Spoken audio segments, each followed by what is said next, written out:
మనకి national highway ఒకటి ఉంది, అంటే చెన్నై ఇటు మన విజయవాడ హైదరాబాద్ ఇటు. దానికి లింక్ అవ్వడానికి నెల్లూరు నుంచి వచ్చి కలవచ్చు, మనుబోలు నుంచి వెళ్ళి కలవచ్చు, 2 రోడ్లు. తర్వాత ఇలా వెళ్తే మనం బెంగళూరు కలవచ్చు, అంతే కదా. తిరుపతికి వెళ్ళి ఏర్పేట మీద తిరుపతిలో కలిస్తే బెంగళూరుకి వెళ్ళొచ్చు, అంతే కదా. ఇటు వెళ్తే బుచ్చి సంఘం మీద వెళ్తే ఎక్కడ కలవచ్చా, బాంబే హైవే కలవచ్చు. అంటే టాపెస్ట్ రూట్లు ఏమున్నాయి, బెంగళూరు, చెన్నై, హైదరాబాదు, తర్వాత ముంబై. ఈ 4టికి లింక్ ఉండేది ఏదంటే పొదలకూరు నుంచి ఉంది అవకాశం. మరి ఎక్కడి నుంచి నువ్వు ఎంత చదువుకున్నా, ఎంత మంచి స్థాయికి పోయినా, నువ్వు ఎక్కడి నుంచి ముంబైకి వెళ్ళాలనుకుంటే, ముంబై హైవేలోకి వెళ్ళాలనుకుంటే పొదలకూరు నుంచే వెళ్ళిపోవచ్చు. ఎక్కడి నుంచి బుచ్చి సంఘం నుంచి వెళ్ళి ముంబై హైవేకి వెళ్ళవచ్చు. అదే బెంగళూరుకి వెళ్ళాలనుకుంటే ఇక్కడి నుంచి వెంకటగిరి, ఏర్పేడు, ఆ నుంచి తిరుపతి మీద నుంచి బెంగళూరుకి వెళ్ళిపోవచ్చు. అదే ఇటు నుంచి మనుబోలుకి వెళ్ళి ఇటు సౌత్కి వెళ్తే చెన్నైకి వెళ్ళొచ్చు.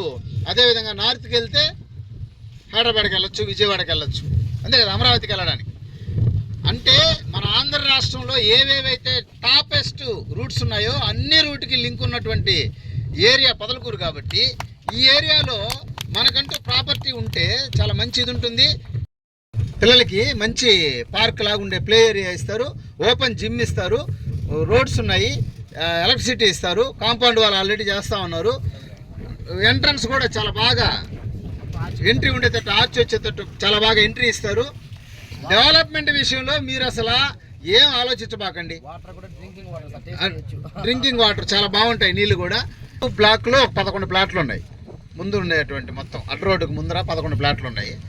దీంట్లో ఆ ఫస్ట్ దాంట్లో 10 ప్లాట్లు ఉన్నాయి, రెండో బ్లాక్లో 14 ఉన్నాయి, దీంట్లో 13 ఉన్నాయి, దీని అవతల వచ్చి 10 ఉన్నాయి, దాని వెనకాల ఒక 4 ఉన్నాయి. మొత్తం ఇటు సైడు ఈ బ్లాక్ మొత్తం 51 ప్లాట్లు ఉన్నాయి, అక్కడ ఒక 11 ప్లాట్లు ఉన్నాయి.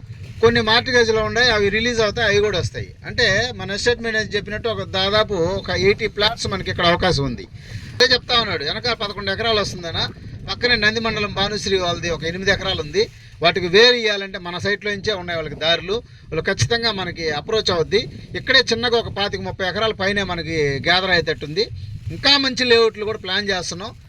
మనం పొదలకూరు టౌన్లో ఒక 20 ఎకరాలు ఉండే విధంగా లేఅవుట్ కూడా రెడీ చేస్తాం అని చెప్పి తను ఒక కాన్ఫిడెంట్గా ఒక వేలే వెళ్తున్నాడు. మాగుంట లేఅవుట్లో ఎలాంటి డూప్లెక్స్ విల్లా కట్టచ్చో ఇక్కడ ఇది కట్టచ్చా, కట్టకూడదా? నొడా లేఅవుట్లో కట్టచ్చు కదా. నువ్వు మామూలుగా వెళ్ళి కట్టుకున్నావు అనుకో, మున్సిపల్ పరిధిలో కట్టాలంటే కొన్నిటి కుదరచ్చు, కుదరకపోవచ్చు. పంచాయతీదో అసలు కుదరదు. అదే ఒక నుడా లేఅవుట్ అనుకోండి, ఒక డూప్లెక్స్ విల్లా కట్టించవచ్చు. అంటే వాళ్ళ అమ్మా నాన్ని ఎలా చూసుకోవాలనుకుంటున్నాడు అలా చూసుకోవాలని అతను హైదరాబాద్, బెంగళూరు రమ్మంటాడు. కానీ వీళ్ళు వెళ్ళరు కదా, ఏడు వదిలిపెట్టి వెళ్ళాలంటే మనసు ఒప్పదు కదా. అందుకని వాళ్ళు ఏడే ఉంటామంటే వాళ్ళని వాళ్ళ యొక్క ప్రేమతో ఎలాంటి ఇల్లు కట్టించి పెట్టాలి చూడాలనుకుంటున్నారో అలా కట్టించడానికి వీళ్ళు ఉండాలంటే నుడా లేఅవుట్ అయి ఉండాలి.